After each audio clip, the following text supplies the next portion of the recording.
All right. Good morning, everybody. My name is Anthony Volin, the director and owner of the collective. We have a great topic for everybody today on tenancy and common conversions and ownership. This is a really interesting topic that's coming up all over the city of LA right now. We're seeing more and more of these projects pop up, and it's a great way for multifamily owners to have another opportunity and option to make income through these properties by selling them as tenants in common. So Will Tiao is our commercial director, and he's going to be talking about an experience that he's actually been involved in a project right here in West Hollywood, and how that's been going for him, and introduce our special guest who's streaming in live with us right now all the way from Paris, right? Will, take it away. And thanks for joining us, everyone. If you have questions, feel free to use the question box or raise your hand. All right. Thank you, Anthony. Thank you, everybody. Once again, as Anthony said, my name is Will Tiao, and I am the director of the commercial division at the Collective Realty. I also have a property management company called Tiao Properties. My wife and partner, Diana, who's also on the call, is we manage a few hundred units throughout the city of Los Angeles, most of them multifamily units, which is one of the reasons that we run this speaker series, and one of the reasons we're super excited about our speaker today. So as Anthony said, this is like a very hot, cutting edge topic that's happening in Los Angeles today, which is the conversion of multifamily properties into tenant in common units. And I myself am involved in a project as we speak in West Hollywood, just around the corner from the collective office. And we believe it's going to be the largest TIC conversion project in West Hollywood as far as we know. It's an 8-unit property. And I thought I would tease it here. I'm going to change screens. Hope I know Andy's sharing his screen right now, our speaker, but I am going to switch screens here for a second so you guys can see. Let's see. Should I turn mine off? I can stop. If you don't mind, Andy, thank you.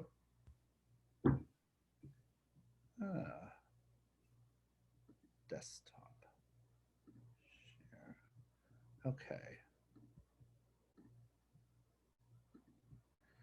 Can everybody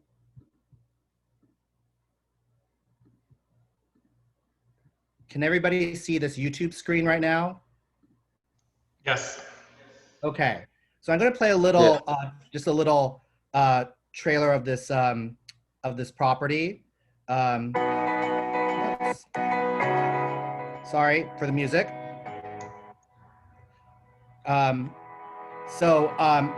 This is an 8-unit property that was a multifamily property. As you can see, they're all 2-bedroom, 1.5 bath townhome style homes. We're still in construction, as you can see. It's got a lot of outdoor space, which is obviously critical in these kind of pandemic times. Each of them will be sold individually. It was an 8-unit apartment complex, and we're going to be starting selling the units at $725,000 and up, and it's coming in November. And our guest speaker actually was the one who created the HOA docs for this property.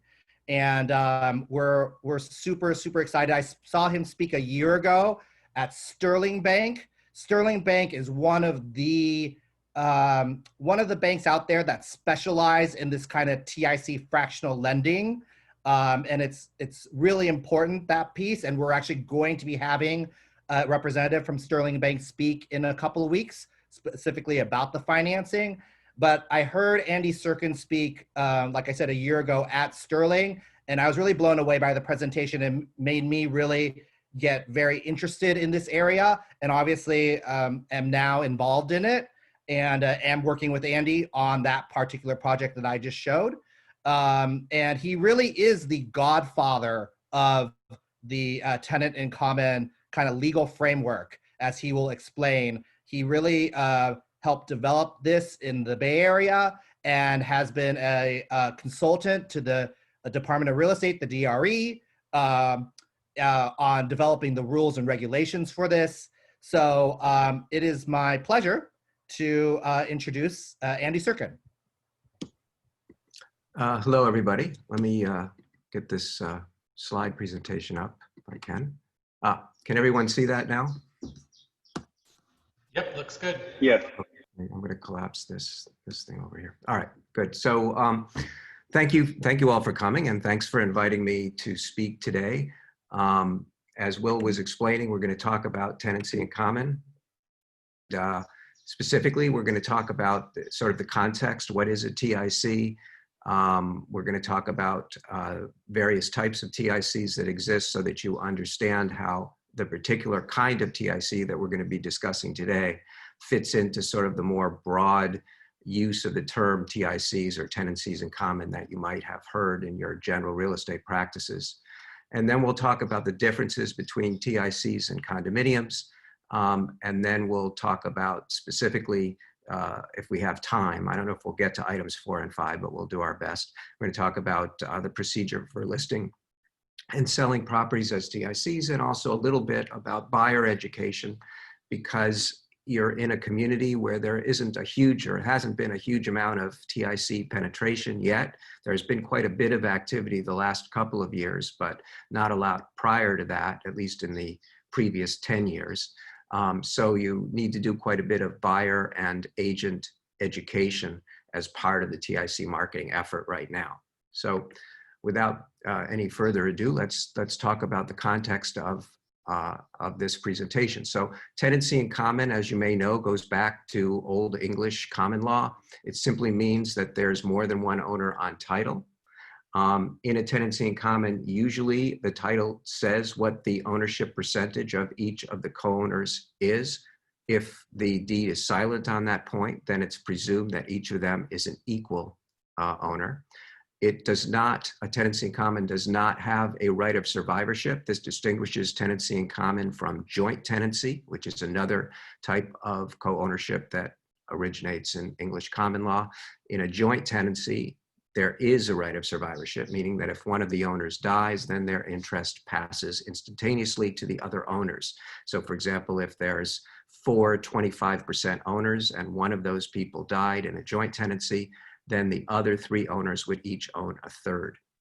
Compare that to a tenancy in common, which does not have a right of survivorship. So if somebody dies, their interest passes to whoever they leave it to in their will or trust, or if they don't have a will or trust, to whoever their next of kin is, but it doesn't pass to the other owners. Also, interesting side point about tenancies in common in general, it's not the case that the majority decides things. That may be true because there is a written agreement among the tenants in common that says that, or some other way of deciding things. But absent a written agreement, no rules apply. So it's just sort of a free-for-all, which is one of the reasons why it's so important when there's a co-ownership to have a written agreement. Also, generally in tenancy in common, any owner can force a sale of the entire property at any time by using something called the right of partition. That's an absolute right that co-owners have to force a sale. And the only way to prevent each owner from being able to end the relationship and force everybody out of the co-ownership and out of the building would be to waive that common law right of partition. And that is typically done in the type of tenancy in common that we're going to be discussing today for obvious reasons. So I'm sure that all of you have heard the term tenancy in common many times before in all sorts of different contexts. And what we're going to be talking about today is a specific kind of tenancy in common, one of many varieties of tenancies in common that you'll run into. So I thought it was important to take a brief moment to just categorize the types of tenancies in common for you. So the most common context in which you would have heard the term is probably in the investment context, and particularly in connection with 1031 exchanges. So very often, in order to keep a co-owned property exchangeable, people will hold it as a tenancy in common. because if they hold it as an LLC or a corporation, or if they hold it as a partnership, then it will not be exchangeable using 1031 tax deferred exchange principles. So they hold it as a TIC. But today, we're not going to be talking about that type of TIC. We're going to be talking about a TIC that is created for the purpose of occupancy, and it's a completely different creature. And so it is not subject to the rules that would apply to TICs if you wanted to maintain their exchangeability. Another type of tenancy in common that you probably would have run into is called equity sharing. That's a relationship between somebody who will live in the property and somebody who won't. Typically, the investor, the person not living there, will provide some or all the down payment. The occupant will pay for everything else, and they will share the appreciation in the property. So that's another kind of TIC that is unrelated to what we're going to be talking about today. Another third type is a cohabitation TIC, where the owners are sharing the same home or unit and living together as roommates. That is a type that is becoming increasingly common in our practice. But again, we're not going to talk about that. And also time sharing, which is probably the biggest sector of our law practice, which involves owners sharing vacation properties so that each of them are there at different times. Again, that's not what we're talking about today, but I just wanted to give you context. So specifically, what we're going to discuss today is a TIC where there is an agreement among the owners that each owner will have the exclusive right to use a particular space or spaces. Like owner 1 will have the right to unit 1, owner 2 will have the right to unit 2, owner 1 will have the right to park in parking space A and use this yard, owner 2 will have the right to use this unit, this parking space, this yard, and so on. And those rights exist because they're in a written agreement signed by the owners, not because the owners own individual spaces. So if you're getting anything from what I've said so far about the context, it's that unlike in, say, a condominium situation, no one in a TIC owns a particular apartment or home or parking space or unit. All of the owners co-own the property in a tenancy in common, and then they have an agreement among themselves that defines the rights and duties of each owner. That agreement is critical because that's what gives the TIC structure and form. Without the agreement, it's basically a free-for-all, as I mentioned before. So the written agreement is critical to creating the structure for this type of tenancy in common. The space assignments are the most important part of the agreement. They are permanent in nature. They cannot be changed by a majority vote, and they are passed on when somebody dies or somebody sells or gifts their TIC interest. It comes with their space assignments. So there's a permanent linkage, you might say, between owner 1's 25% interest in the building and owner 1's exclusive right to use unit 1 and parking space A and so on. Another important characteristic of this type of TIC is an expense allocation system. How much of each expense does each owner pay? The expense allocations may or may not be related to the percentage of ownership. Typically, some of the expenses are allocated in a manner that is exactly the same as the ownership percentages, but most expenses are not. This is something that can be varied in the TIC agreement and does vary from group to group. And again, like with the space assignments, the expense allocations are permanent. They can't be changed. So if an owner buys a particular ownership interest with the rights to a particular unit, it will come with a certain percentage allocation of these various expenses. And again, that will stay with that ownership interest. If that owner sells, those same expense allocations will go with that interest to the buyer. So probably the thing that you're most curious about at this point is, why do people do this? Why does this make sense? What sorts of reasoning underlie creation of space allocation TICs?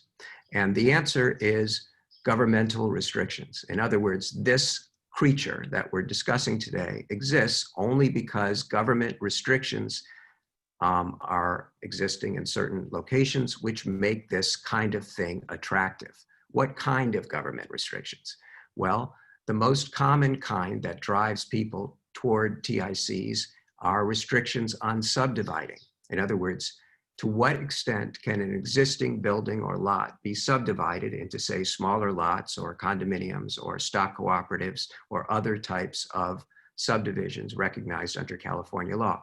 In many communities, as you probably know, these subdivisions of existing buildings and parcels are either completely restricted or they're highly regulated, meaning that they can be time-consuming and expensive to do. And you may not know when you undertake the attempt to do the subdivision whether it's going to be successful or not. So you can spend a lot of money and time on it and then find out that it's not going to happen, and then you've risked and lost all of that effort and money. So all of those kinds of things cause people to seek out an alternative to subdividing so that they can accomplish something that is similar to what they would have accomplished by subdividing, not exactly the same, but similar.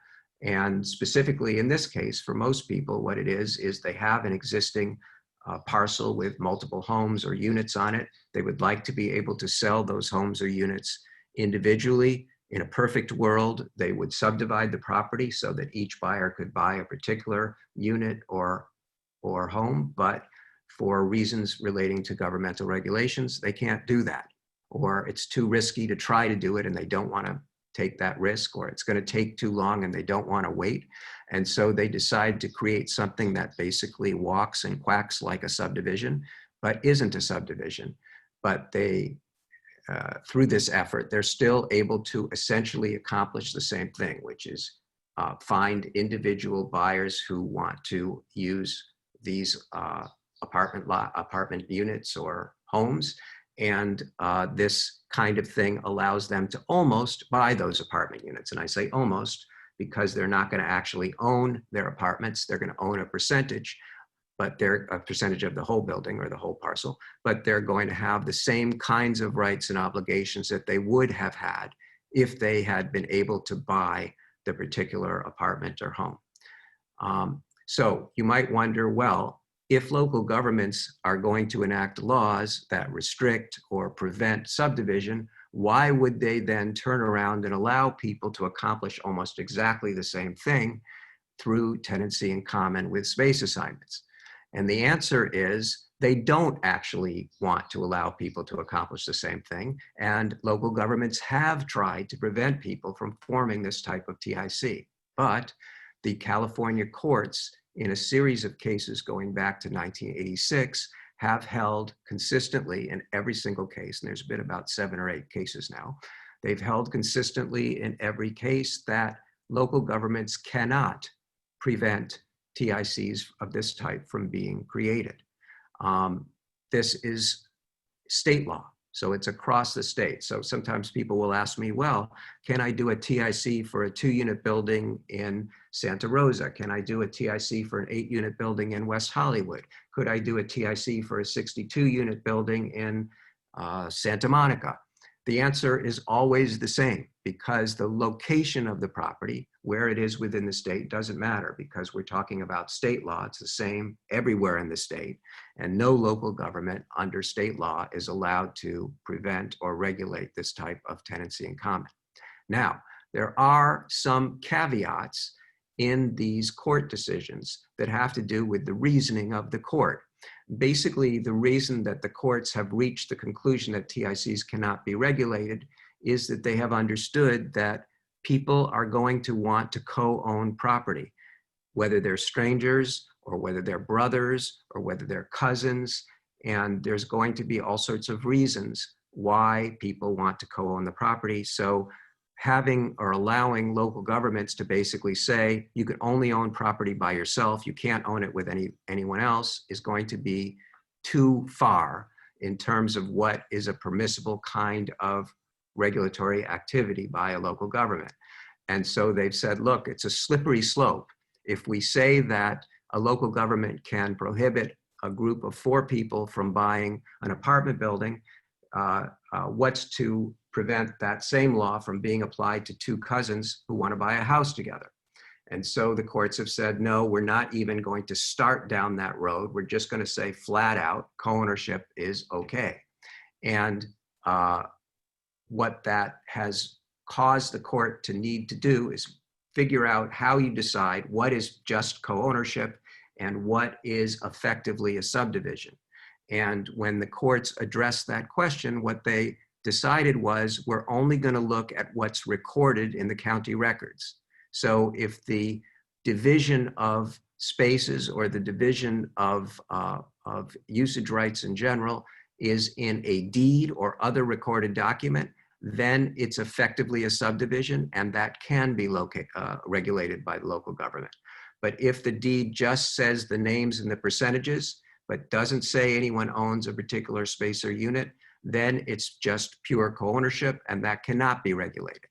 So for that reason, the type of TICs that we're talking about today, one of the main elements that defines them is that no recorded document, such as a deed or an agreement or a declaration, can assign particular units to particular owners. That has to occur, that assignment has to occur in an unrecorded TIC agreement. The reason that people do space allocation TICs is because they're trying to get away from the effect of rent and eviction controls. So using a building or selling a building as a TIC to be occupied by a bunch of owner occupants is an alternative to taking that same building and renting it out to a bunch of rent-controlled tenants. But you need to understand a few things about that. The first is that the fact that you plan to create a TIC and to sell individual TIC interests does not provide a basis for evicting the tenants that you now have. If you're in a rent and eviction control jurisdiction, your building is covered by those laws, then you need to find a basis under those laws to deal with your tenants. The fact that you're doing a TIC is not a basis for dealing with your tenants. You need to find another basis. Most commonly, what people do is they use a state law called the Ellis Act, which allows rental property owners to go out of the rental business. And that is an absolute right, but it does have some long-term consequences. And for that reason, it's not for everybody. But that's a very common way that owners empty out their buildings to prepare them for occupancy by the new buyers.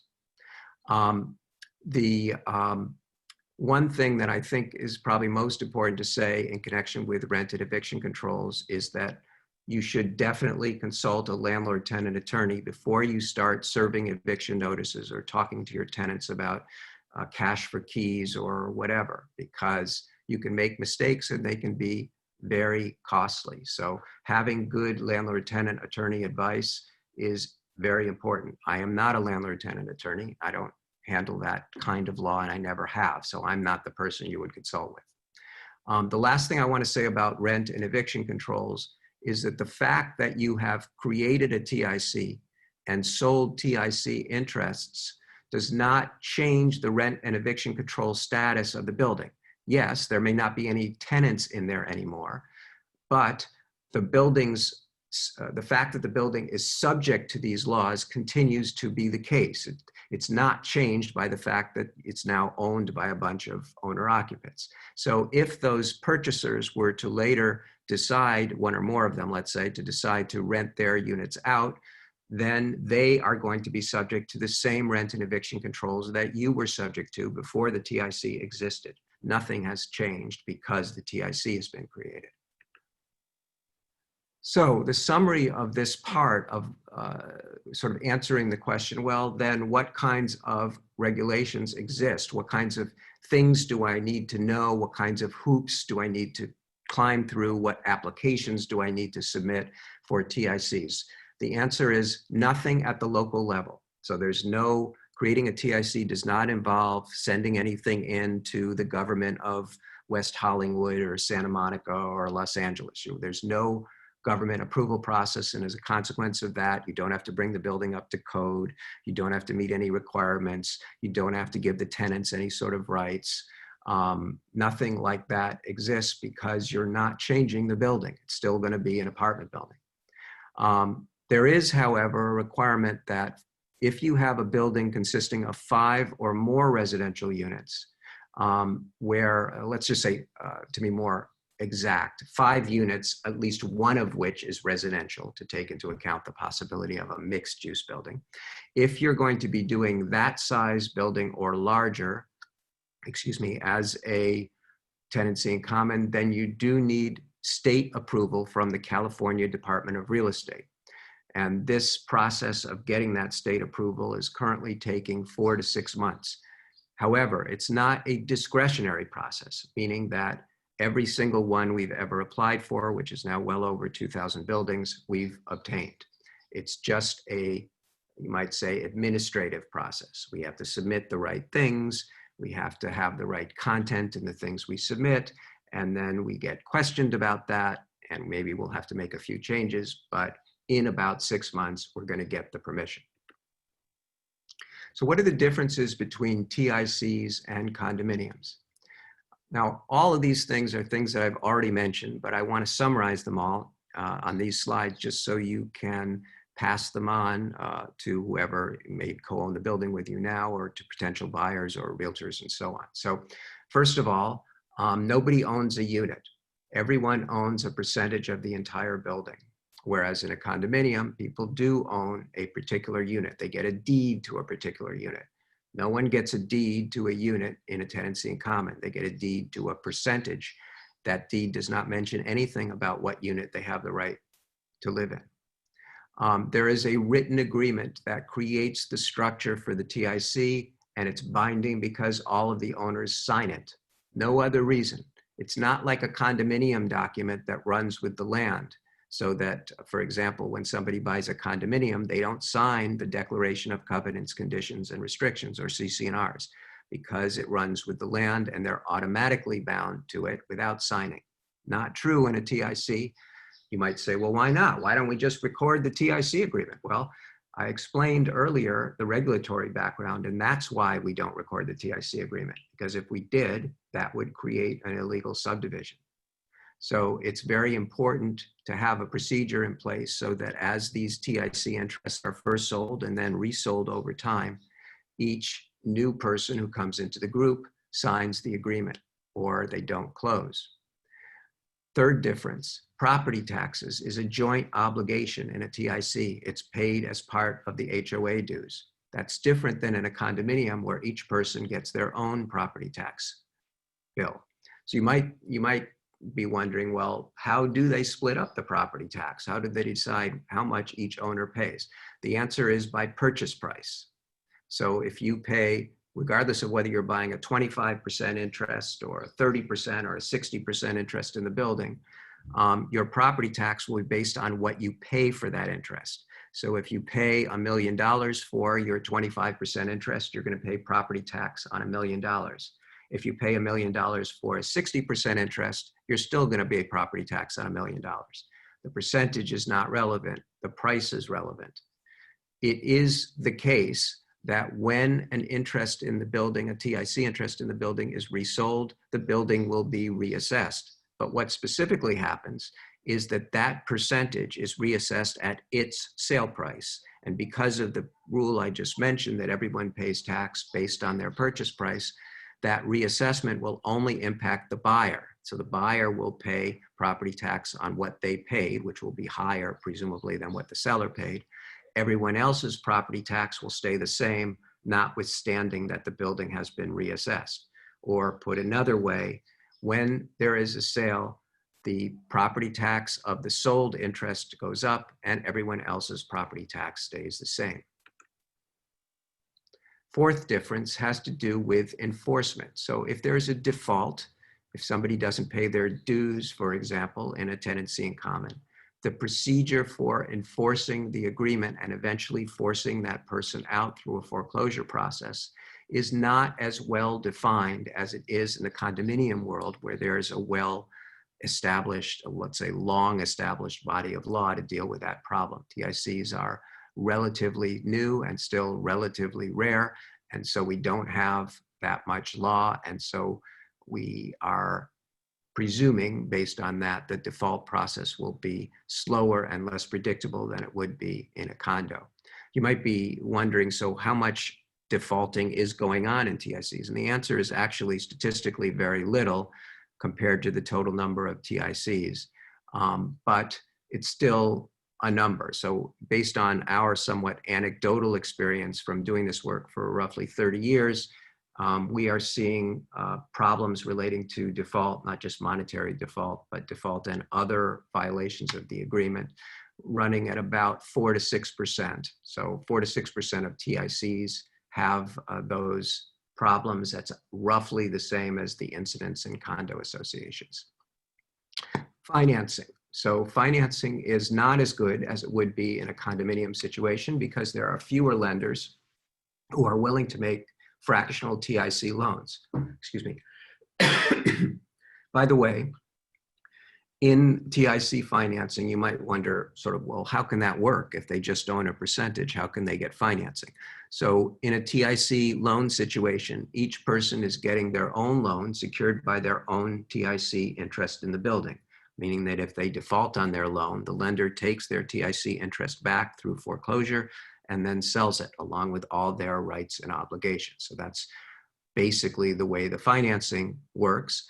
But because there's a relatively small number of TICs and because there is no secondary market for these loans, the number of lenders willing to originate them is relatively small. There's approximately 7 lenders originating these loans in Northern California and only 2 lenders originating these loans in Southern California.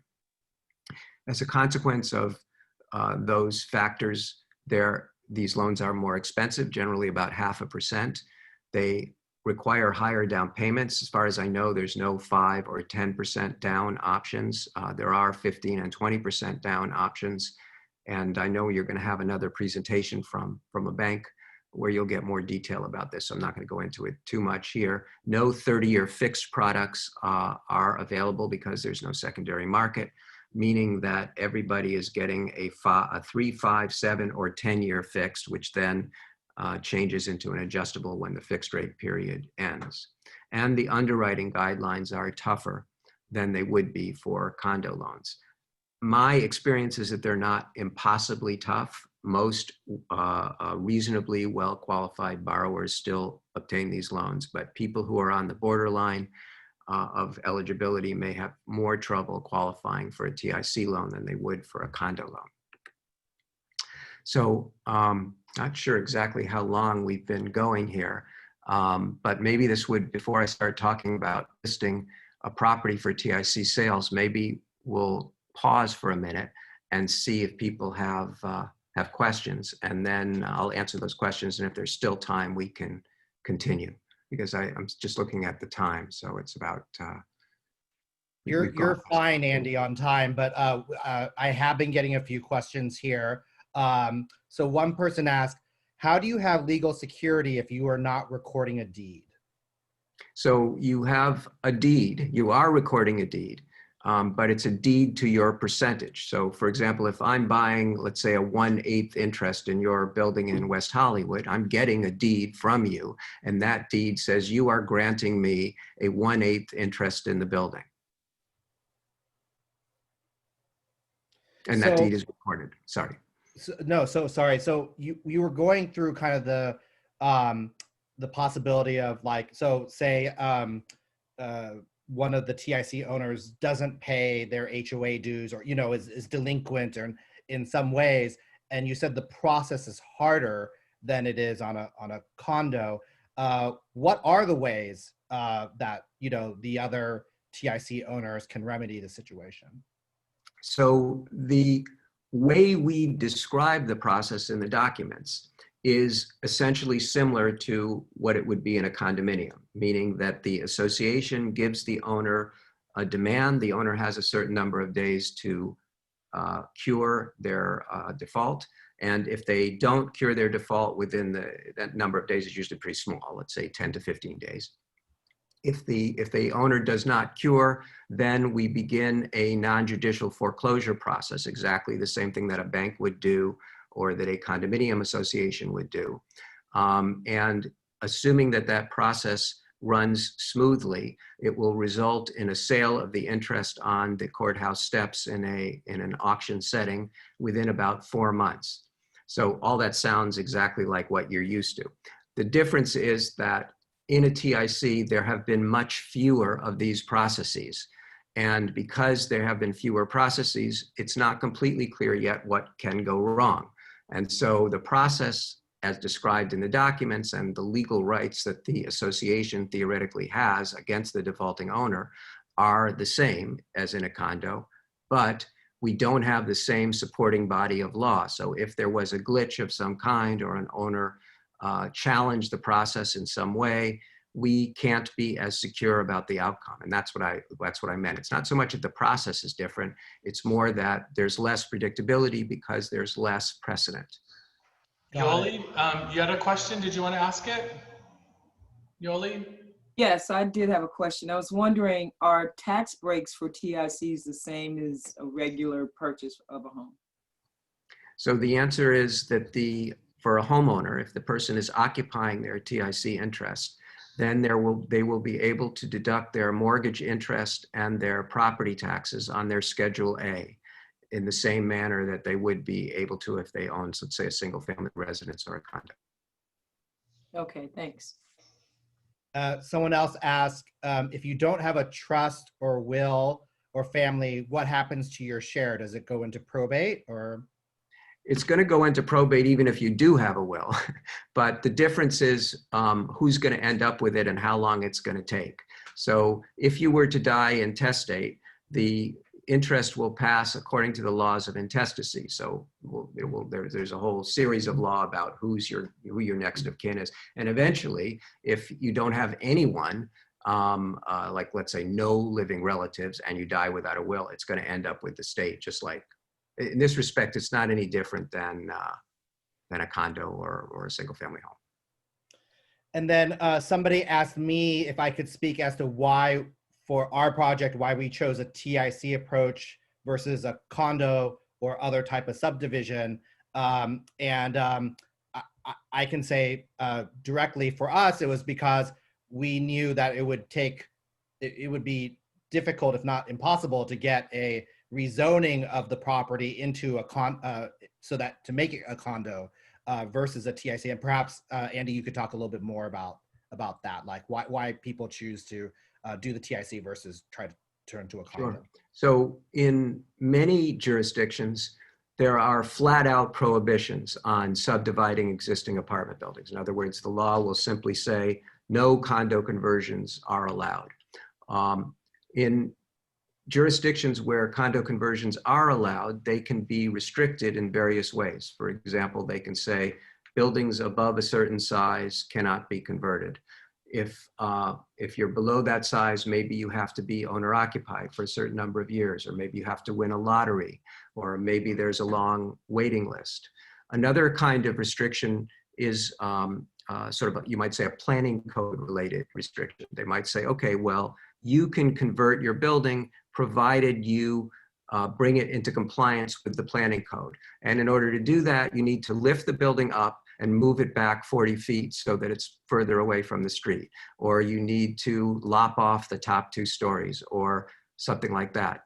They can also be building code related restrictions. Yes, you can convert the building, but you need to bring it up to modern day code, and maybe that will be extremely difficult or expensive.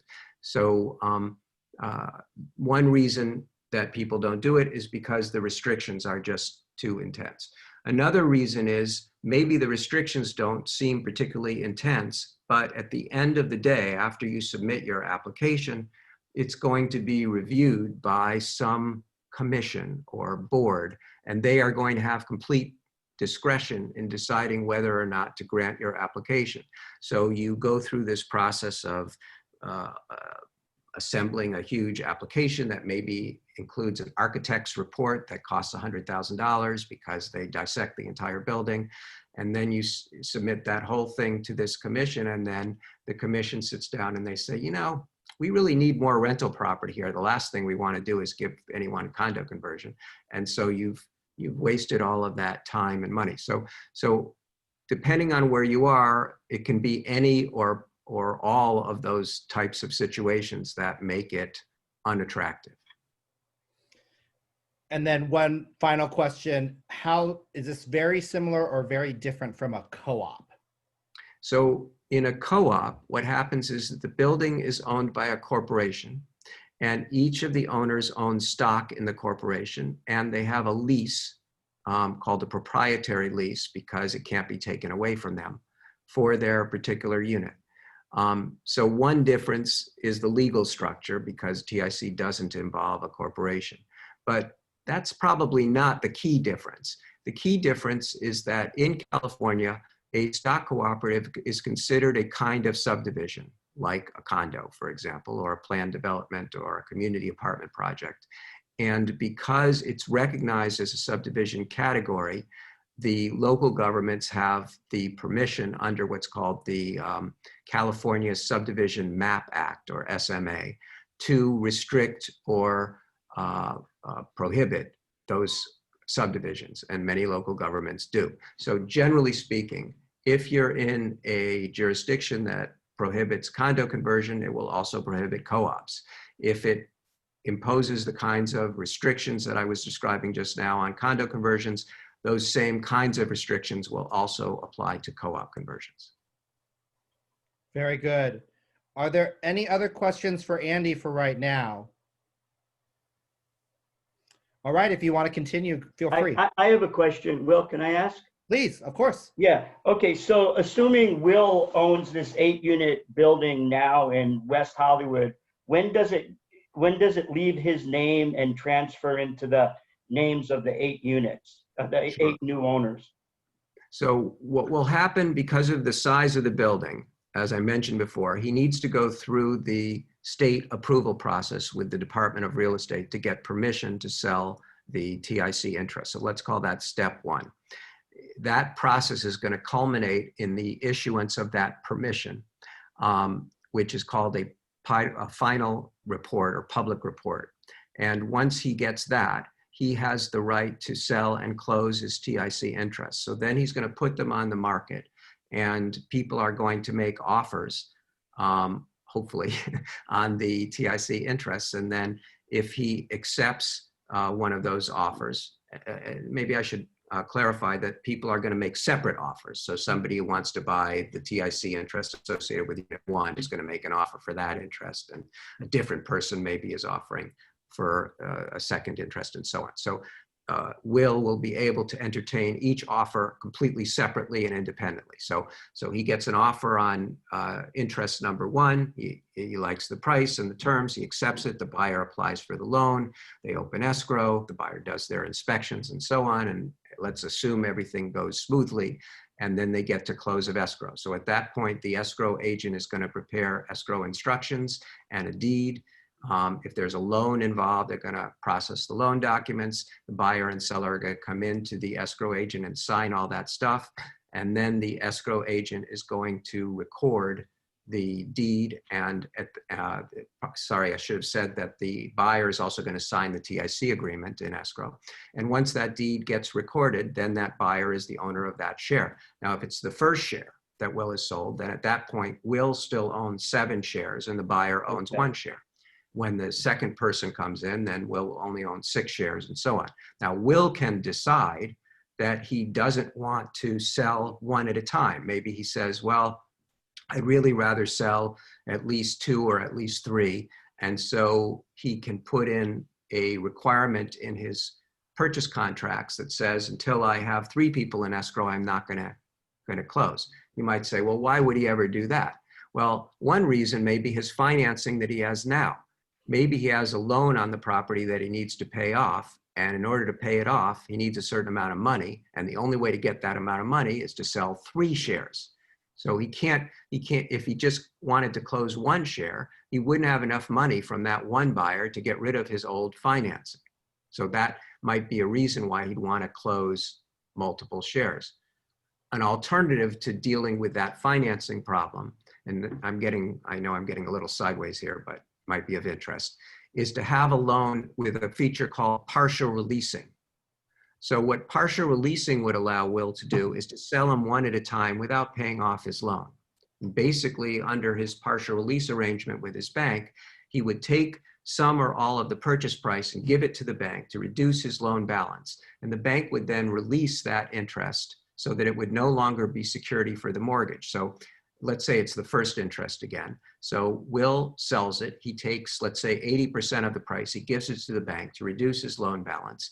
And the loan is modified so that it's now only secured by the parts of the building Will owns. So the remaining 7/8 is security for that loan. The 1/8 that was deeded over to the buyer, that's no longer part of Will's loan. So if Will were to default on his big loan, the bank could take 7/8 of the property back, but they couldn't take that 1/8 back from that buyer. Okay. That's a lot of information, so follow-ups are welcome. No, that was great. And then to follow up on the tax question earlier, so the same capital gains tax apply, the waiver of $250 and $500 as long as it's owner occupied, that's the same? Yes, that's the same. And then can you put in the written instructions, can you put a waiver, and I'm sure you can, but you can put a waiver, you can waive rental rights, right? I would imagine. And not run into. I think what you're asking is, could you say in the TIC agreement that nobody's allowed to rent out their unit? Yes, that's what I'm saying. Theoretically, you could. I'm not 100% convinced it's a good idea, and I'm not 100% convinced it's enforceable. So on the good idea side, the issue would be that in that situation, if you have an owner that is in financial trouble, let's say they lost their job because of COVID or whatever, and they can't really afford to live in the building anymore, and they can't afford their payments without any rental income, but the market is slummed, so they can't really sell either. I'm not sure that you want to tell that person from an association standpoint that they can't rent, because that may just mean that the unit goes into default, which is the last thing that the association wants. And so that's why I think it's not such a great idea. On the enforceability side, in general, there is a principle of law that disfavors restraints on alienation. So when you create a provision that prevents people from renting out, what you're telling them is, look, this particular way of alienating your property interest is not permissible. And courts will often strike those kinds of arrangements down because of this principle that they want to make ownership meaningful. Part of making ownership meaningful is to allow owners to do certain things with their property. Now, there's no way to know for sure that that would happen, but certainly if somebody came to me and said they wanted to categorically prohibit all rentals in the building, that's what I would tell them. Now, that doesn't mean that you don't want to necessarily maybe put some restrictions on them, like maybe you want to say when owners first buy, they have to live there, or you want to say not more than a certain percentage can be rented. That those types of things can go in if you're inclined in that direction. And I think those will be enforceable. Obviously, there's a law right now that was just signed for condo subdivisions and other types of subdivisions that restricts the extent to which associations can create those sorts of restrictions. But those, because this is not a condominium or other type of subdivisions, will not apply to TICs. Yeah, just the reason I thought about that is because of the Ellis Act, it means you're going out of the rental business. And then to go back into the rental business, I'm just worried about the more invasive cities with their rent control acts and their ordinances and how that may fall back upon the owner. And I always like to avoid rent control whenever possible. So, I mean, so if you go out of the rental business, then you go back into the rental business, it just seems like it's going to pose a potential problem. Definitely. So in cases where there have been Ellis Act evictions in the building, then in the TIC agreement, we, first of all, disclose the existence of those so that people know what they can and can't do. But more importantly, we say that it's each owner's responsibility to comply with the Ellis Act restrictions on future rentals. And if they rent in violation of those restrictions, then that is going to expose themselves and the rest of the group to potential liability. And if they did it anyway, and there was liability, that owner would have to indemnify all of the others for any resulting problems. Okay.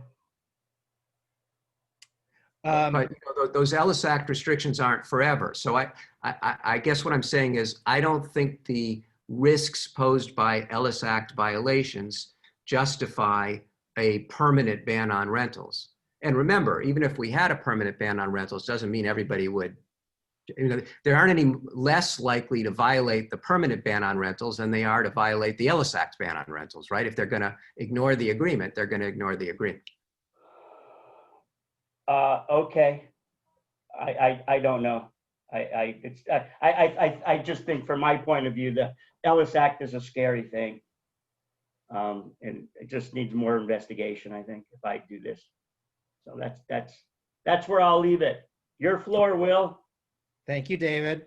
Yeah. I have a couple more questions. Do you feel TIC property values will be less than a similar condo?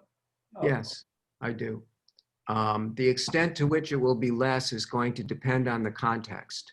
So what I mean by that is that at the end of the day, the value of a particular property type, whether it's a condo or a house or a TIC, is a function of its location, its amenities, and so forth. And that's just as true with TICs as anything else. So if you're comparing apples to apples, right? So you have a condo unit and a TIC unit, same location, same building, same amenities, same charm, everything is the same. The condo is going to sell for more for sure.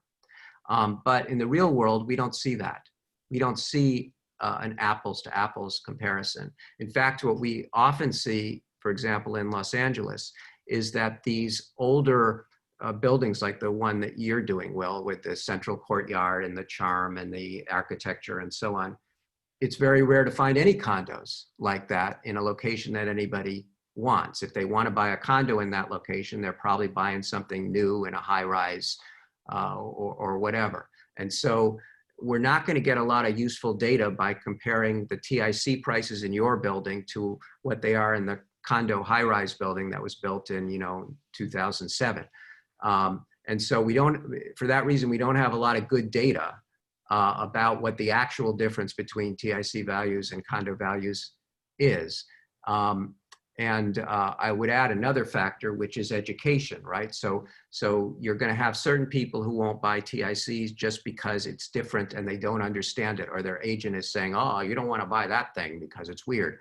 So that is also a factor in pricing, especially in Los Angeles, where the product is new. It's not such a factor in San Francisco, where this has been around for 30 years. So Right. I would love for us to get into your next section on how to list these properties, because I think there's a lot of agents on this call as well who are interested in educating their investors on how to do that. Can we get over to that part and then maybe get to any more questions after, if possible? Yes, for sure. Let me just try to get the screen back up.